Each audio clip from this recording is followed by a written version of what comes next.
Welcome friends, welcome to R channel cook with Suji. இன்னைக்கு நம்ம super டேஸ்டியான மொறுன்னு ஒரு குட்டி குட்டி பால்ஸ் தாங்க செய்திருக்கோம். இது சிம்பிளான வீட்டில் இருக்கிற இன்கிரீடியன்ஸ் வச்சு தான் நம்ம செய்திருக்கோம். இது பார்த்தீங்கன்னா அந்த அளவுக்கு சூப்பர் அண்ட் டேஸ்டியா இருக்கும். வாங்க ஃப்ரெண்ட்ஸ், இது எப்படி பண்றதுன்னு நம்ம பார்க்கலாம். இங்கே நம்ம ஒரு பவுல்ல 1 கப் அளவுக்கு அவல் எடுத்திருக்கோம். லேஸ் அவல் தான் எடுத்திருக்கோம். இது தண்ணி ஊற்றி ஒரு தடவை கழுவிட்டு நம்ம ஊற வச்சுக்கலாங்க.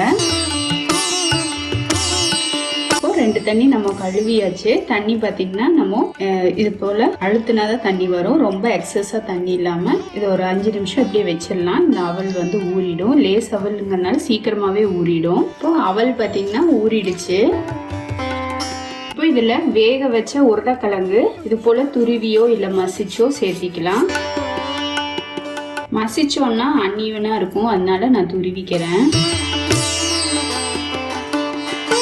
அடுத்ததான் இதுல பொடியா கட் பண்ணி வச்சிருக்க பெரிய வெங்காயம் சேர்த்திடலாம். நான் வந்து ஒரு பெரிய வெங்காயம் எடுத்திருக்கேன். பச்சை மிளகாய் பார்த்தீங்கன்னா பொடியா கட் பண்ணது இருக்கு, அதையும் இதோட சேர்த்திடலாம். கொத்தமல்லி தலை சேர்த்திடலாம். மஞ்சள் பொடி பார்த்தீங்கன்னா ஒரு 1/4 டீஸ்பூன் அளவுக்கு, குறுமிளகு ஒரு 1/2 டீஸ்பூன் அளவுக்கு சேர்த்திக்கிறேன். சீரகத்தூள் ஒரு 1/2 டீஸ்பூன், உப்பு தேவையான அளவு. அடுத்ததா வேர்க்கடலை பார்த்தீங்கன்னா 1-2 இடிச்சு வச்சிருக்கோம், அதுவும் இதோட சேர்த்திடலாம். இது ஒரு 2 டேபிள் ஸ்பூன் அளவுக்கு சேர்த்தா போதும். நிறைய வேணும்னா நிறையாவும் சேர்த்திக்கோங்க. இப்போ இது எல்லாத்தையும் நல்லா கலந்து விட்டுறலாம். இப்போ நல்லா கையை விட்டு நல்லா பிசைஞ்சிக்கலாம். அவல் எல்லாம் நல்லா மசிஞ்சு வரணும். இது சிம்பிளான ரெசிபி தான். பார்த்தீங்கன்னா ரொம்ப டேஸ்டியா சூப்பரா இருக்கும். ஈவினிங் ஸ்நாக்காவும் இதை வச்சு நம்ம சாப்பிடலாம். இப்போ நம்ம நல்லா பிணைஞ்சாச்சு, நல்லா ஈவனா. இப்போ இதை வந்து நம்ம சின்ன சின்ன உருண்டைகளா பிடிச்சுக்கலாம். குட்டி குட்டி பால்ஸா பிடிச்சு வச்சுக்கலாம். எல்லாத்தையும் நம்ம இது போல உருண்டைகளை பிடிச்சு வச்சிருக்கோம். இன்னைக்கு நம்ம குழிப்பணியார கல்லுல நம்ம ரோஸ்ட் பண்ணி எடுக்கலாம். அப்படி இல்லாட்டி நீங்க டீப் ஃப்ரை கூட பண்ணிக்கலாம். இதுல கொஞ்சமா நம்ம எண்ணெய் சேர்த்துக்கலாம். நான் எண்ணெய் கம்மியா பிடிக்கணுங்கிறதுக்காக நான் இது போல செய்யறேன். இப்போ எண்ணெய் சூடானதும் நம்ம ஒன்னொன்னா போட்டுடலாங்க. போட்டு அப்படியே ரொட்டேட் பண்ணி வேக விட்டு நல்லா எடுக்கலாம். பார்த்தீங்கன்னா ஓரங்கள் எல்லாம் நல்லா கொஞ்சம் கிறிஸ்பார வரைக்கும் வேக விட்டு எடுக்கலாம். இப்போ இதை நம்ம லைட்டா அப்படியே திருப்பி விடலாம்.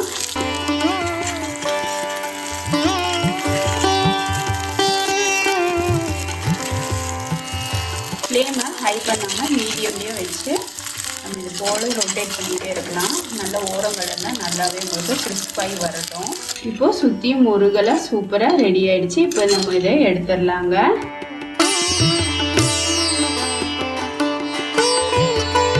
இப்போதான் அப்படியே வெளியில எல்லாம் நல்லா கிறிஸ்பா, உள்ள கொஞ்சம் சாஃப்டா, ஒரு நல்ல ஒரு டீ டைம் ஸ்நாக்கா, ஈவினிங் ஸ்நாக்கா நம்ம சாப்பிட்றதுக்கு நல்லா இருக்கும்.